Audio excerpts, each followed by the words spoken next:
A brand new Souls game is ready to be released, and you're going to want to know if you should waste your time and money. That's why today I'm going to tell you everything you need to know about Steelrising, a brand new action RPG Souls-like that has a very interesting and intriguing story. In Steelrising, guys, you're going to be playing as Aegis, the Angel of Death, which is a robot herself.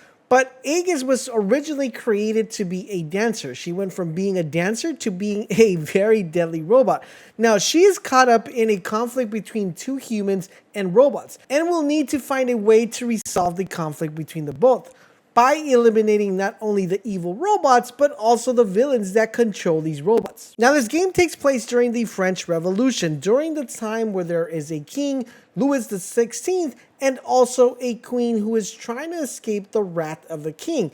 You're the bodyguard in charge of the queen. You are also a robot known as an autonomous, but the king also has autonomous robots roaming the streets and making sure that they not only kill everything in sight, but keep the order that needs to be maintained to keep his reign going. Your main objective in the game is, of course, reestablishing order and making sure your queen survives regardless of anything. You're going to be fighting against deadly robots and, of course, deadly bosses that you're going to have to overcome. But don't worry, guys, because you will have weapons at your arsenal that should make this combat more easily, but still difficult in its own way. When you start the game, you're going to be given an option to not only customize your character, so you can customize her face, her appearance, but you will also be given an option to pick 4 different sets of classes, which will determine your playstyle. You have a bodyguard, you have a soldier, a dancer, and alchemist. Each of them, of course, will be your tank, your DPS, a more agile one, and of course a more magic focused one.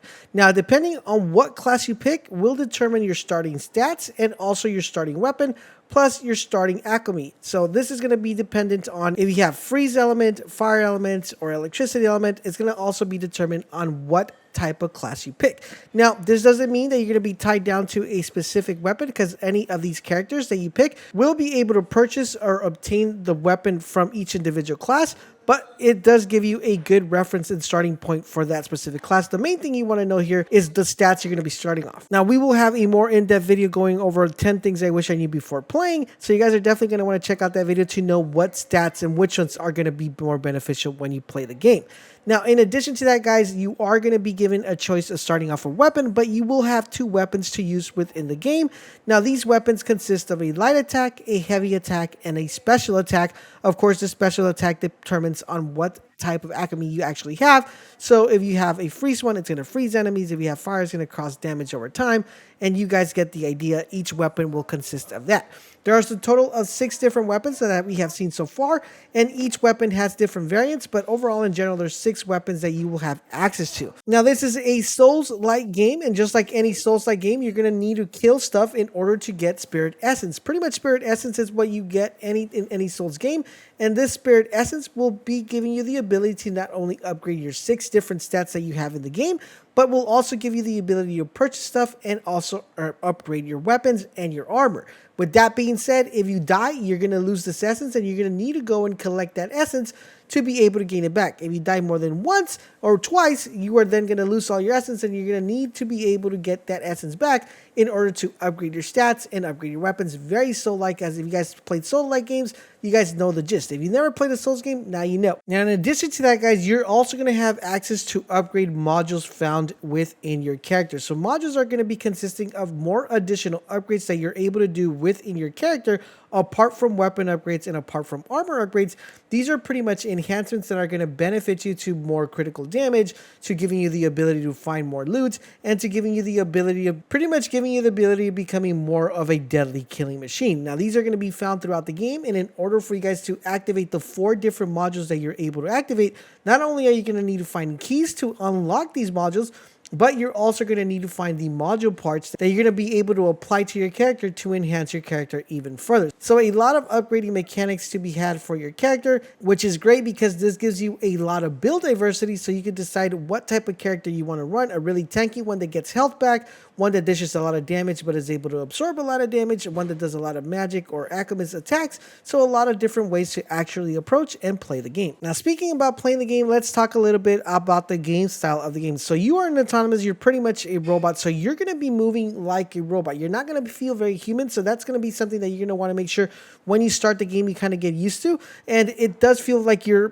pretty much moving like a robot. Currently right now there is no parrying system that I could see that actually parries or blocks attacks. You're pretty much going to be moving around the world and just dodging everything as you go here. Talking about dodging, one very interesting mechanic about the game is that you will have kind of like a dodging meter or an agility meter, and when this meter kind of runs out, it's going to give you an ability to be able to time this meter and get a little bit of health back or a little bit of agility back by doing a proper command push. And I believe on the Xbox controller it was Y, and you're able to get a little bit of more agility to go ahead and engage that combat. If for some reason you're not able to trigger that, then you're going to be completely rammed out of agility and you're not going to be able to move, kind of being stuck in the place, feel a little bit muddy. So it's something that a very interesting mechanic they added. Another thing I did like about this particular game is the fact that they give you a lot of verticality. Usually when you're playing Souls-like game, there's not that much verticality. There's not that much different types of movement. And in this game, you actually get to jump. You actually get to grapple hook. So there is a lot of verticality found in the game, which is something I really found really engaging and enjoyed it. Now, one thing I did enjoy about the game is that it's not linear when I say that it's always going to be the same scenery. There is forest scenery. There is kind of like that dark tone Victorian feel scenery as well. So multiple different levels will give you a whole different vibe, and that you're playing a different level. So it's not feeling like you're only playing one complete level at all. Throughout the game, if you want to traverse to the different parts of the world, you're going to be given access to a carriage, which is going to let you not only go back and play other missions, because there are a lot of secret areas found in the game that you won't be able to access because you're going to need tools in order to access these. For example, a grapple hook or something that allows you to jump over a fence or break down a wall. You won't have access to these tools when you first start playing the game.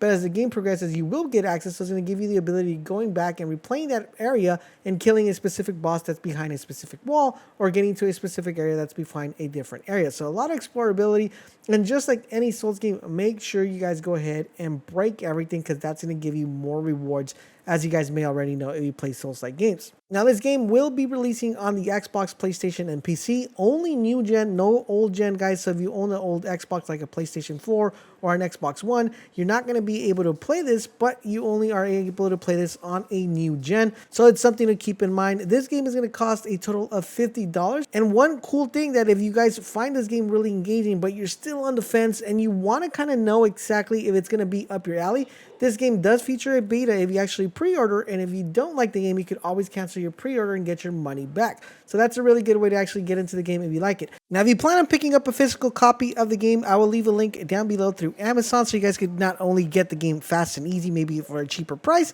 but you could also help the channel out as well. Now, I hope you guys are enjoying our coverage here of Steelrising. We have a ton of information for Steelrising, like, for example, 10 best tips you need to know before playing, how to level up faster. You guys are definitely going to want to check out these videos that are popping up right now on the screen to help you guys with the game along the way. Now, I hope you guys are enjoying our content here at the channel. If you are, do me the huge favor, guys, drop a comment, drop a like, but most importantly, subscribe to the channel, turn on all your notifications so you guys won't miss when our videos go live. Thank you guys for watching, and I will catch you guys on the next video.